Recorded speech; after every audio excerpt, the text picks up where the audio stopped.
धर्म क्षेत्र कुरुक्षेत्र संवेता युयुत्सवा मामका पांडवा चरेव किम कुर्वत Sanjay. Dhritarashtra said, O Sanjay, after my sons and the sons of Pandu assembled in the place of pilgrimage at Kurukshetra, desiring to fight, what did they do? But before we come at this point of history, we first need to know who was Sanjay, who was Dhritarashtra, and most importantly, why is this battle of Kurukshetra being fought? The Mahabharata tells of events leading up to the present age of Kali Yuga. It was at the beginning of this age, some 50 centuries ago, that Lord Krishna spoke Bhagavad Gita to his friend and devotee Arjuna.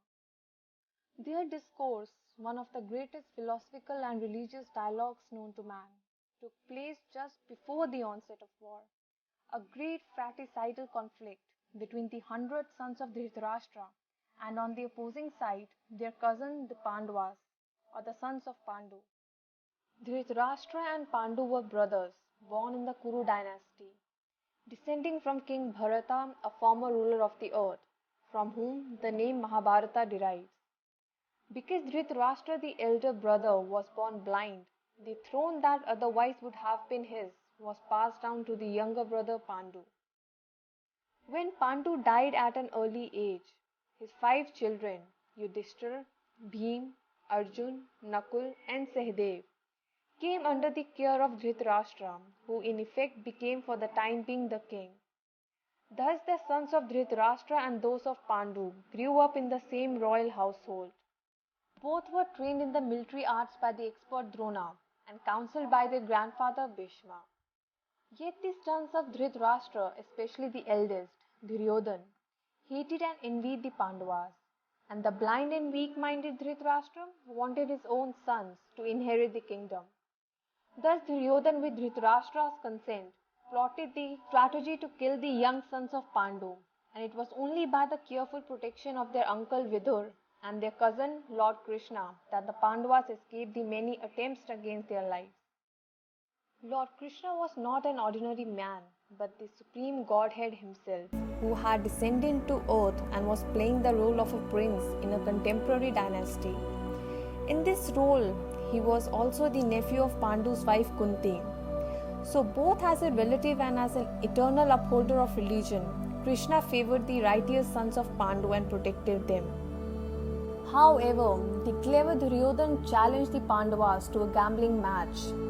In the course of that fateful tournament, Duryodhan and his brothers took possession of Draupadi, the devoted wife of the Pandavas, and insultingly tried to strip her naked before the entire assembly of princes and kings.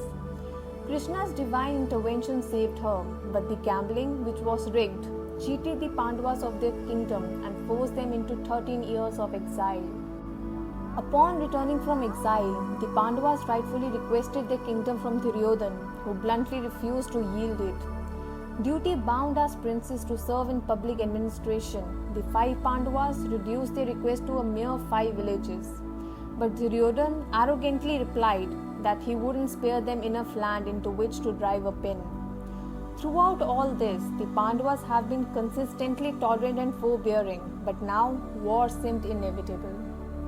Nonetheless, as the princes of the world divided, some sided with the sons of Dhritarashtra and the others with the Pandavas, Krishna himself took the role of messenger for the son of Pandu and went to the court of Dhritarashtra to plead for peace. When his pleas were refused, war was now certain. The Pandavas, men of the highest moral stature, recognized Krishna to be the supreme personality of Godhead, whereas the impious sons of Dhritarashtra did not. Yet Krishna offered to enter the war according to the desire of the antagonist. As God, he would not personally fight, but whosoever desired might avail himself of Krishna's army, and on the other side could have Krishna himself as an advisor and helper. Duryodhan, the political genius, snatched at Krishna's armed forces, while the Pandavas were equally eager to have Krishna himself. In this way, Krishna became the charioteer of Arjuna, taking it upon himself to drive the fabled bowman's chariot. This brings us to the point at which Bhagavad Gita begins with the two armies arrayed, ready for combat, and Dhritarashtra anxiously inquiring of Sanjay, what did they do? It is said, one will find in the Bhagavad Gita all that is contained in other scriptures, but the reader will also find things which are not to be found elsewhere.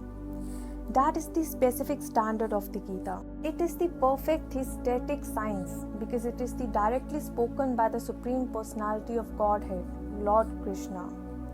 The topics discussed by Dhritarashtra and Sanjay, as described in the Mahabharata, form the basic principle for this great philosophy. It is understood that this philosophy evolved on the battlefield of Kurukshetra, which is a sacred place of pilgrimage from the immemorial time of the Vedic age. It was spoken by the Lord when he was present personally on this planet for the guidance of mankind. The word Dharamkshetra is significant because on the battlefield of Kurukshetra, the Supreme Personality of Godhead was present on the side of Arjuna. Dhritarashtra, the father of the Kurus, was highly doubtful about the possibility of his son's ultimate victory.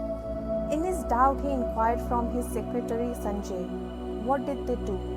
He was confident that both his sons and the sons of his younger brother Pandu were assembled in that field of Kurukshetra for a determined engagement of the war.